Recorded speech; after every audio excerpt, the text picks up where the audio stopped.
Buying an RV is exciting. It feels like the gateway to freedom and adventure.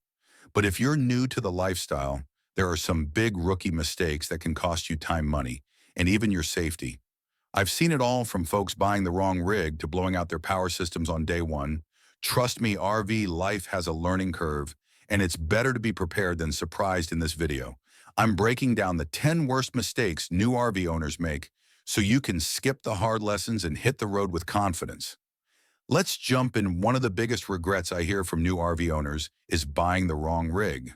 It's easy to fall in love with the floor plan at a dealership or get sold on features you don't actually need. I've known people who went all in on massive Class A coaches thinking bigger is better, only to realize they hate driving something that large others bought compact campers to save money, then felt cramped within weeks. It's not just about size either. It's layout, storage tank capacity, insulation, and whether the rig actually fits your travel style. Will you be moving weekly or staying parked for months? Do you need office space? Will you boondock a lot? These questions matter before buying rent. Different types of RVs and spend a few nights in each. Talk to owners. Walk through models with your daily routine in mind. I wish I'd done that instead of rushing into a flashy model that didn't work for full-time living. Your RV isn't just a vehicle. It's your home. Choosing the wrong one can turn the dream into a headache. Take your time and buy the RV that fits your life. Not just your weekend fantasy. It's tempting to hit the road right after buying your RV, but skipping a full system check is asking for trouble. Your RV has more systems than a house: plumbing, propane, electrical slide-outs, and more. And each one can cause serious problems if it fails while you're out in the middle of nowhere. I've heard horror stories of fresh water tanks leaking into cabinets, propane lines that weren't sealed properly, or batteries that wouldn't hold a charge. The truth is, RVs often leave the factory with issues, especially new ones. That pre-LE inspection isn't enough. You need to personally test everything. Fill the tanks, run the water pump, check for leaks, plug in shore power, and test the outlets. Run the AC, furnace, and fridge on all settings. Slide the rooms in and out a few times. It's not paranoia, it's preparation. I make it a habit to run a system check before every trip. No matter how short, it saved me from a dead fridge in the desert and a water heater that quit in the mountains. Know your rig, test your systems, and never assume everything is working just because the lights come on. Here's one that'll humble you quick: forgetting to secure things before driving. You don't realize how many small items are in motion until you hear them crashing around on your first turn. I've had drawers fly open, dishes shatter, and a coffee maker that launched like a missile. Trust me, if it's not nailed down or tied up, it's going to move before every drive. I go through a routine: fridge, locked cabinets, latched shower door strapped, and every loose item put away or padded. You'd be amazed how much force a pothole can generate inside your rig, and it's not just about protecting your stuff.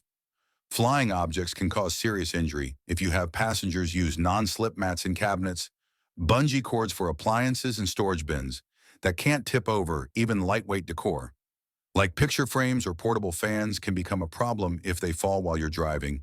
And don't forget the outside awning. Arms, step covers, and storage bays all need to be checked.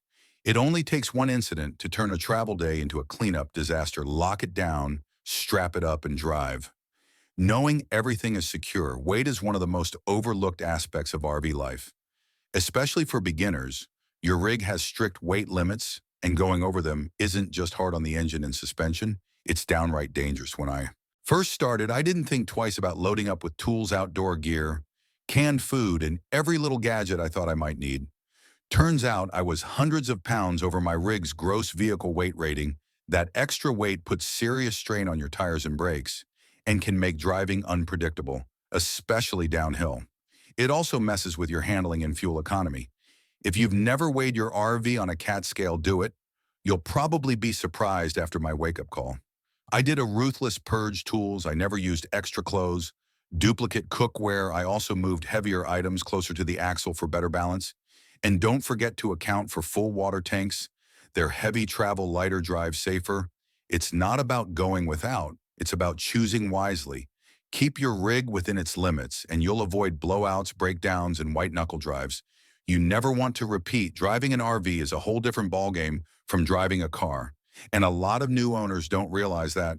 until it's too late, whether it's underestimating your turning radius, forgetting your height under a low bridge, or misjudging lane. Changes mistakes can lead to costly damage, or worse, I'll admit it. I clipped a gas station pole on my second week out, just barely, but enough to crack a mirror and bruise my eco. It happens fast when you're not used to the size and weight RVs. Don't stop on a dime. And the blind spots are huge. You've got to take turns wider, brake earlier, and be hyper aware of what's around, your rig's exact height and length, and tape it to your dash. So you're not guessing, use a GPS made for RVs.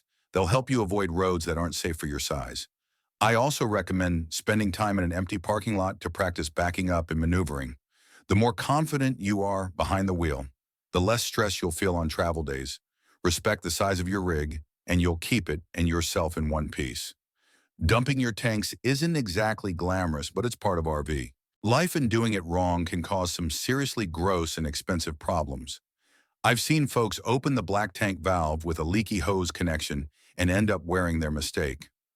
Others forget to keep their black tank closed until it's full, leading to solids piling up in the tank and clogging the sensors. A good rule of thumb is to always dump the black tank first, then the gray tank to help flush out the hose, and never leave the black valve open when hooked up long term.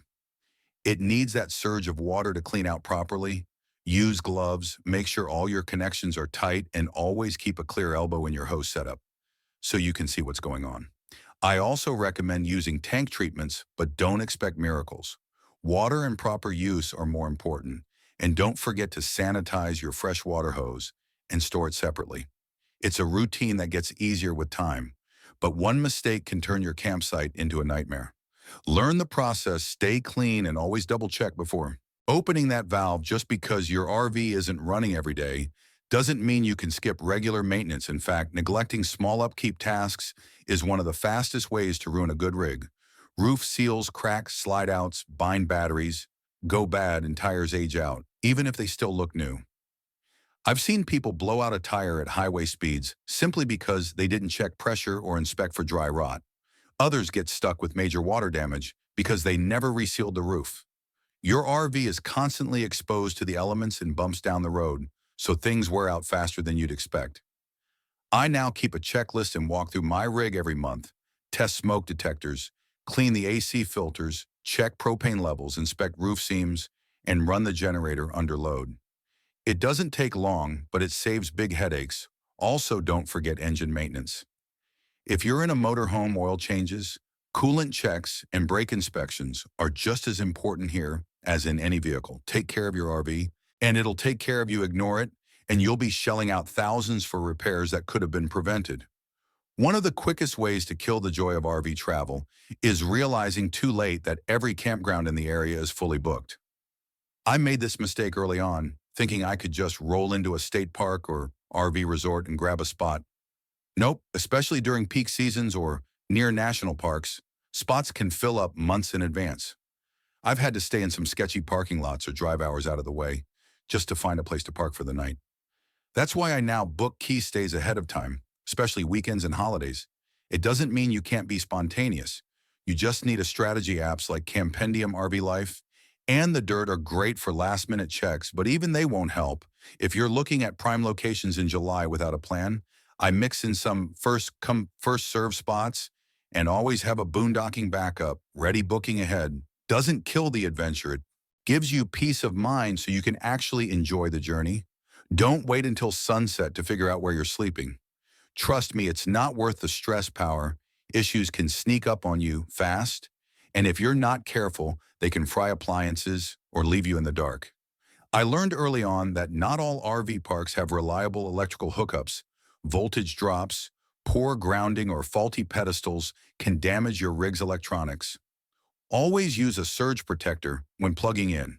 It's one of the best investments you can make. Also understand what your rig can handle. If you're running a microwave, air conditioner, and water heater all at once on a 30-amp hookup, you're probably going to trip a breaker. Learn how to manage your power loads and know what each device draws. Solar power and inverters are great for off-grid camping, but they take some learning.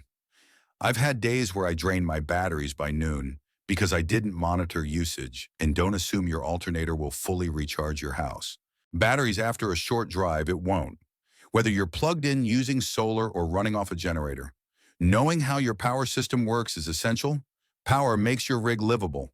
So take it seriously and it'll keep your lights on and your fridge cold.